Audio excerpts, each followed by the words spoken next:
हाय, कसे आहात सगळे? मला माहिती आहे गरमीमुळे तर सगळ्यांकडेच हाल-बेहाल असेल.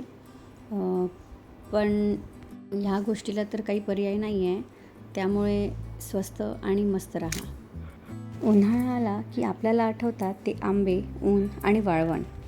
आज मी पण गरमीचा विचार न करता बटाट्याचे वेफर्स आणि साबुदाणा आणि बटाट्याच्या चकल्या करणार आहेत. उन्हाळा म्हणजे फक्त गरमी नाही, तर साठवणीचा सीझन आहे.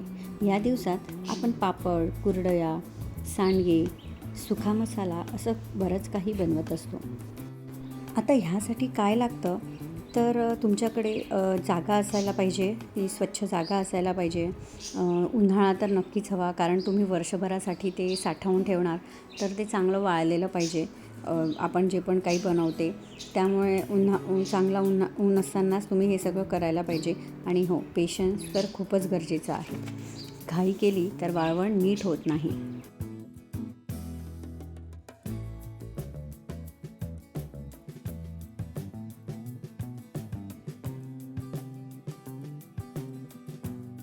मी बटाटे साबुदाण्याचे चकल्या कशा बनवतात ना, ते आता ह्या व्लॉगमध्ये तुम्हाला दाखवणार आहे.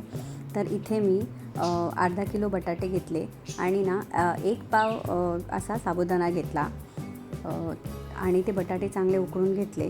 त्यानंतर ना आदल्या दिवशी रात्री साबुदाणा भिजत घातलेला होता. दुसऱ्या दिवशी बटाटे उकळून घेतले आणि साबुदाणा आणि बटाट्याला आपल्याला मिक्स करायचं आहे. तर बटाटे ना किसून घालायचे.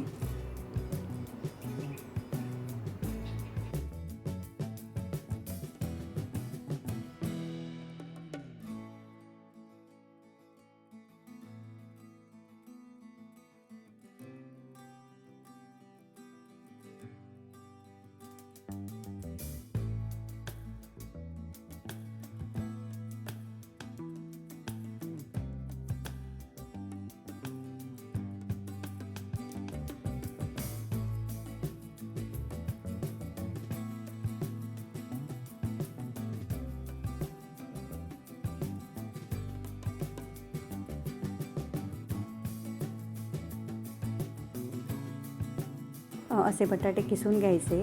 त्यामध्ये नंतर साबुदाणा मिक्स करायचा आणि मग चवीसाठी तिखट, मीठ ते घालून टाकून घ्यायचं आणि ना छान मिक्स करायचं हाताने.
आणि आपल्याकडे चकली करायचा साचा असतो ना, त्या साच्यानेच आपल्याला ह्या चकल्या करायच्या आहेत. तर इथे मी चकल्या करता करता माझी मुलगीही आली आणि बोलली की मलाही करायचं आहे. लहान मुलांना हे सगळ्या गोष्टी आवडतच असतात. त्यांची खूप इच्छा असते की करावं, मदत करावी. मग मी तिला म्हटलं ठीक आहे, तिलाही करू दिलं.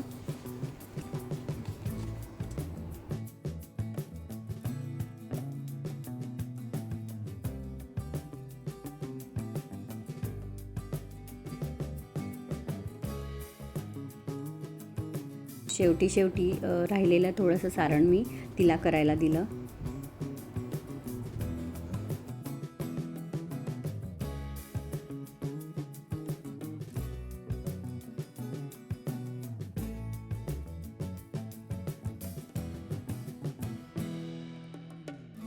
मुलांना ना खूप हौस असतं, तर त्यांची हौस मारायची नाही. त्यांना करू द्यायचं थोडं. आधीच नाही म्हटलं ना, मग ते नंतर ना करायलाच बघत नाही. तर ठीक आहे, त्यांची इच्छा असेल तर त्यांना थोडंसं करू द्यायचं.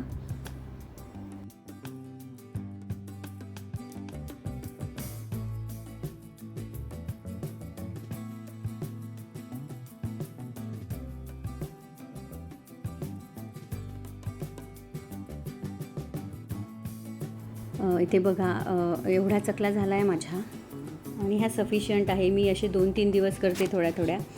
इथे तुम्हाला हे जे बटाटे दिसत आहेत ना, हे 2 किलो बटाटे आहेत. ह्याचे मी वेफर्स करणार आहे. तर मी बटाटे छान सोलून घेतले आहे आणि आता ना त्याचे वेफर्स म्हणजे पाडणार आहे आणि ते पाण्यात ठेवणार आहे.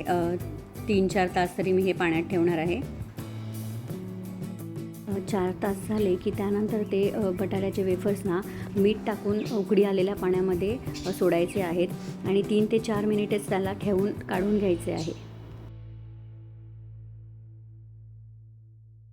वेफर्स हे असे पाण्यात टाकले त्यानंतर ना 3-4 तास ठेवायचे आणि नंतर स्वच्छ धुवून घ्यायचे. 7 ते 8 वेळा तरी धुवायचे. मी तुरटी नाही फिरवली तरीही माझे वेफर्स इतके पांढरे शुभ्र आले ना, हे बघा. आणि हे ना मी घरातल्या हॉलमध्येच केले आहे. तर हॉलमध्ये बेडशीट टाकली आणि रात्रीचे केले हे आम्ही. म्हणजे दुसऱ्या दिवशी लगेच त्याला काढून मग मी थोडंसं ऊन दाखवलं आणि इतके कडकडीत वाढले नाही. तर ज्यांच्याकडे जे बिल्डिंगमध्ये राहतात, ज्यांना खूप इच्छा आहे करायची, तर ते असे घरातही करू शकतात. आणि माझे वेफर्स मी घरातच वाळत टाकले फॅनखाली रात्री आणि सकाळी त्याला काढले आणि थोडंसं गॅलरीमध्ये उन्हात ठेवले. इतके छान झाले, ते तुम्हाला पुढे दिसेलच.